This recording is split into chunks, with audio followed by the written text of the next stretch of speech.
going to be dedicating the shiur L'ilui Nishma Devorah Fege Bat Shemuel, Ora Devorah Bat Shemuel, Esther Rivka Bat Avraham, Monica Bat Fani, and Menachem Mendel Ben Elchanan. I would like to start with an interesting story that I read throughout the Holocaust. There were two friends. They became after great rabbis. Two friends. They became great rabbis later on. One was older than the other one. And the story goes that one of them was sent to Siberia, and the other one was sent to different concentration camps. Both of them got saved. They found themselves in a camp for refugees, survivors in Germany. And the older friend tells his younger friend, tells him, listen, I want to open yeshivot right now for the people that survived the Holocaust and they want to learn. And I need your help. You're going to go around every single, camp that they build up for the survivors. Try to build a small place for learning. So it's fine. And don't worry about the money, he tells him. I'm going to take care of about all the money. Whatever you need, you just tell me, and Be'ezrat Hashem. The younger friend look at his, tells him, tell me something. Where are you getting the money from? We're just after the war. Unfortunately, the majority of the Jews that survive, they stop fulfilling mitzvot, Torah mitzvot. Where are you getting the money? So, that's a good question. Let me tell you the answer. There is a story that happened with the Rambam, Rabbi Moshe ben Maimon. The Rambam was a yeshiva boy, but he needed parnasah.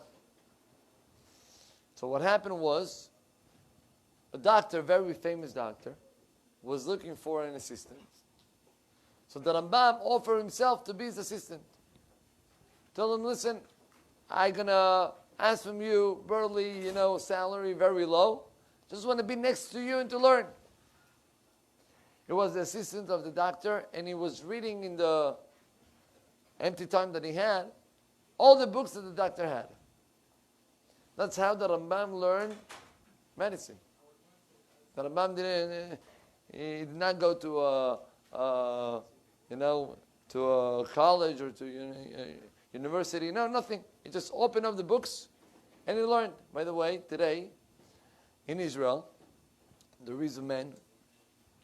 You see him, Hasid, religious. He was never in college.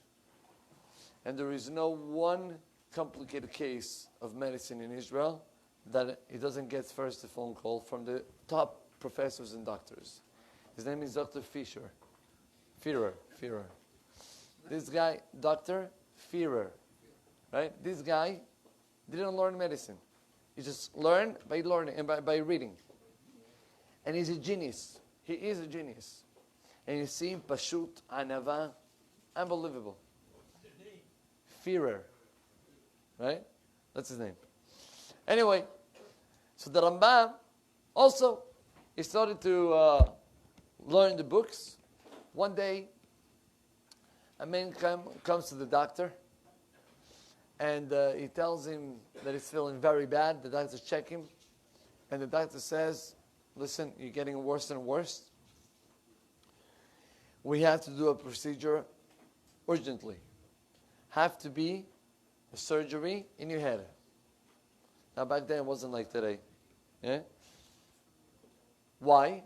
He had a type of, worm or something that came inside from the ear, and it got to the brain, and he's eating his brain, mamash. Doctor is about to make the surgery. Obviously the patient is already sleeping totally.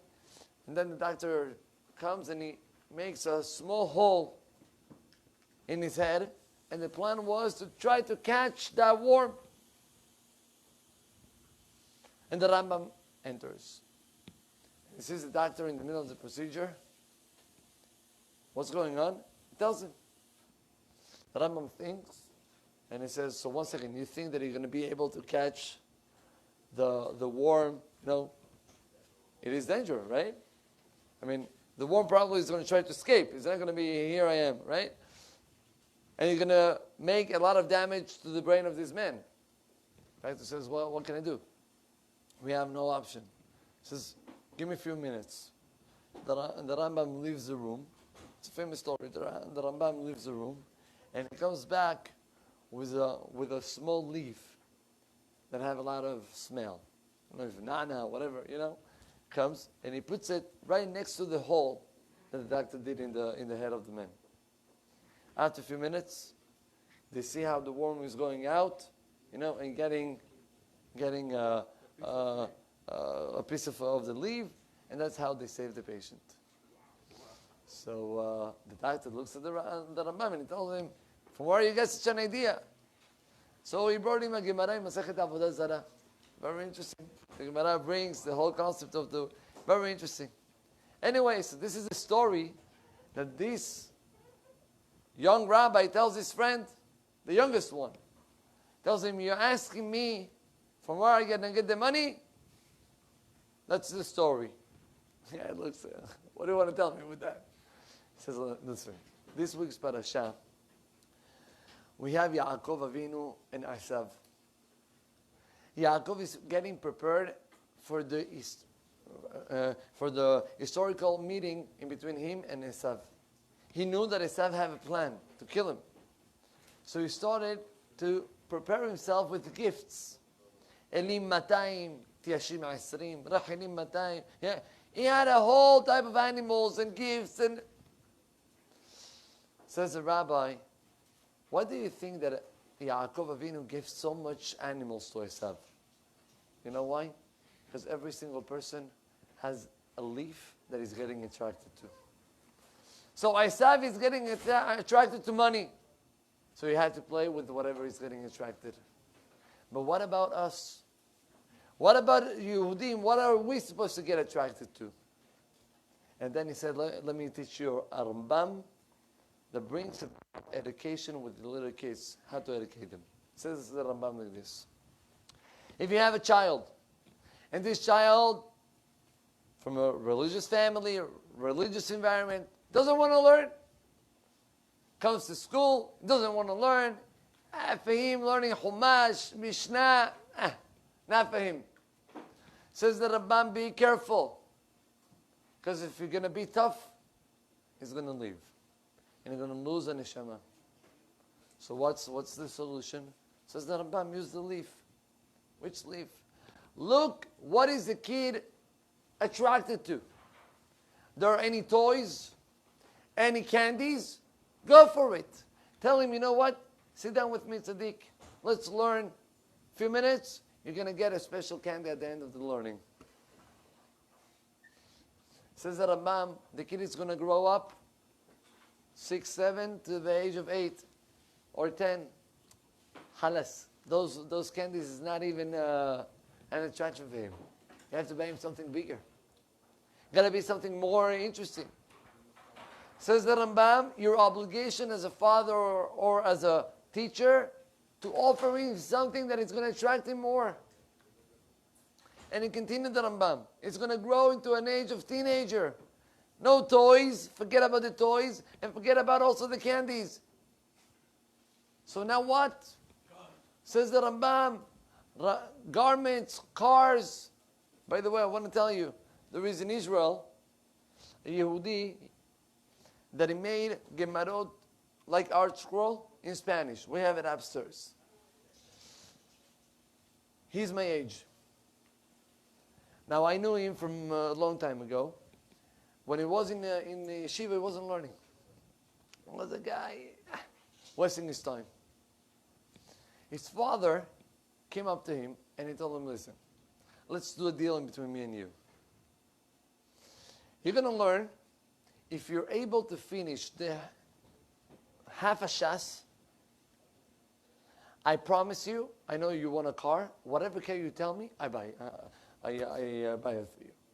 whatever car. Now in Israel, I don't know if you know, car is a triple of the amount that a car here in America. Meaning what you buy over here, the most fancy car, over there is the most... And the guy wanted, at that time was a very fashion, right? The Mini Cooper. So he wanted a Mini Cooper. And in Israel, it's very expensive. The father said, you want the Mini Cooper? You got it, but half of the shas. And the guy liked it. And he learned half of the shas quick. He learned it well, but fast. And he comes to his dad after, I don't know how much. He tells him, Dad, I finished half of the shas. I want my car. And he said, no, listen, it's too fast. And let me, Dad, you promised. They went to one of the Gedolim, I think it was Rabbi Steinman or something like that, and the rabbi told him, listen, there is no jokes. You promise, you give. And the kid got the car, and he didn't stop learning. He finished up the shas, and he finished it 3 times. And today he's giving shiurim daf yomi, and he built the whole world of daf yomi in Spanish. He did mamash he turned up the world, the Spanish world, only throughout attracting the boy. Says the Rambam, the kid is going to grow, you're going to give him cars and garments and this, and he's going to grow more. And it's going to get into an age that maybe he's already 25, 30 maybe, and you still feel that you have to attract him by telling him, you're going to learn, I'm going to give you a special, document, you're going to be a rabbi, you're going to be a dayan, you're going to be, and he's going to do it for that. Says the Rambam, fine. Until we'll get by himself to the understanding that mitoch shelo lishma balishma, that at the beginning you started, for a private benefit, until you're going to get to the understanding that there is no better benefit than to do something that is nachat ruach leyotzreinu, that is to do something that is giving happiness to HaKadosh Baruch Hu. Says this rabbi to his friend, you're asking me how I'm doing and how I'm bringing people after the Holocaust? The answer is, you have to look what is the leaf that they're getting attracted to. Rabotai, this musar applies to each one of us. Sometimes to ourselves. We have to know how to work with the Yetzer Hara. The Yetzer Hara doesn't stop. How a rabbi told me, you go to sleep, the Yetzer Hara doesn't go to sleep. You go to vacation, he's working 24/7. He said, and the rabbi said, I'm giving a shiur, what do you think? I don't have the Yetzer Hara right over here? That after the shiur is going to tell me, Rabbi, Hazah Baruch, you did it beautiful. Amazing. What a speech. You think I don't have the Yetzer Hara? Each one of us. The Yetzer Hara doesn't stop. And sometimes we have to attract ourselves. Because if we don't do it, if for us, Yahadut, prayers and learning is going to be something so, I'm doing it already for years and it's always the same, I'm going to broke. And I'm going to bar minah throw it. I have to attract myself. Sometimes it's to ourselves. And kol shekin kind of a homer to our children. Thinking how I can attract. I don't know how was, 60 years ago. I remember when I was a little child, I was in Israel. They were attracting us with small ISIS at the end of the Tehillim. You say you come to Tehillim, you get a small ISIS. We're waiting in the line. All of us wanted to get the ISIS. And if it was one day we're getting an ice cream, not a regular ice cream, halavi. No, I'm talking about, parv ice cream, doesn't matter. That was, wow, we're going to get the ice cream. Today, doesn't work anymore. Today, with all what we have in the world, you have to come with the kids with prices. How a guy told me, he came here, Abotu Banim, he told me, Rabbi, this is crazy, look at these prices. I never got those prices when I was a child. So of course not. Did you have all what they have today outside? You have to try to attract the people. And Rabotai, only throughout this type of effort, we're going to be able to educate them and especially ourselves. I just want to finish up with one more point. Yaakov Avinu is getting prepared to see Esav. And he's getting prepared with 3 things. One was all the gifts. The second one was war. But the third one was tefillah. Rabotai, 2 days ago, I was sitting with a man. This man, very delicate situation, Parnasa issue.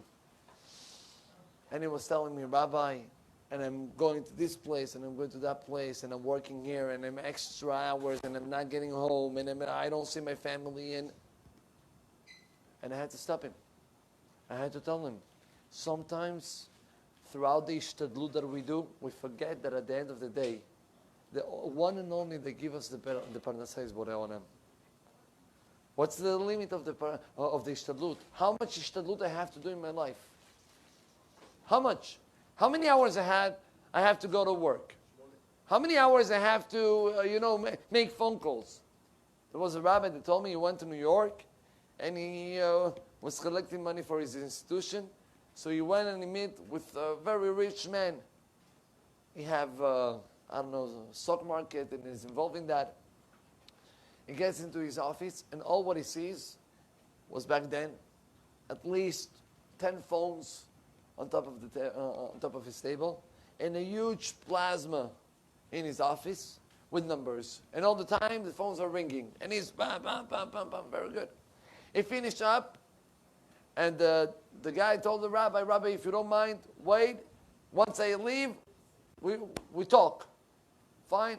They were talking. They get into the car, and I plasma in the car with numbers and phones. He gets home. Also, he have in his room TV. He doesn't watch movies. He watches the stock market up and down. Tell me something. That's a life for you? So Baruch Hashem, we have in Parnasa. What is the ishtadlut that we have to do? Number one, we have to understand. The same way that you understand that you have to eat and you have to sleep. Right? And you have to have a family and to live with your family. That cannot take away your ishtadlut of job, cannot take away, out all this food and drink and sleeping. Same thing with spirituality. Every Jew have to pray. Every Jew have to pray. Minyan, not minyan, it's another issue. You have to pray. You have to pray. You have to have time of learning Torah. You have to have time of learning Torah. No, but Rabbi, I don't have time and I have a lot of works. This is called already going above the ishtadlut. And it says the Chovat HaLevavot, the person who goes above the ishtadlut into words, it doesn't have emunah. You think you believe on HaKadosh Baruch Hu, you don't believe. You're just talking. Emunah is at the moment that you understand, I'm doing my part. And also this part, the beracha that is going to come is only from Borei Olam. Can be a sandlar, how you say sandlar? A shoemaker. Can be a shoemaker, a billionaire. It can be a famous doctor or famous and very poor. Parnasa doesn't come of the job that you're learning. Parnasa comes only from Borei Olam. That's what is Yaakov Avinu coming to teach us. I'm doing my ishtadlut. I have to prepare myself for a few options. Doron, gifts, and to try to convince my brother. And if not, a war or whatever, escape. But above everything, I have to understand that only Borei Olam can save me. Rabotai, let's take advantage of these 2 points. The point of education, the point of emunah, and throughout these 2 points, Be'ezrat Hashem Borei Olam will give to all of us Yeshua v'nechama, Besorot Tovot, Amen ve'amen.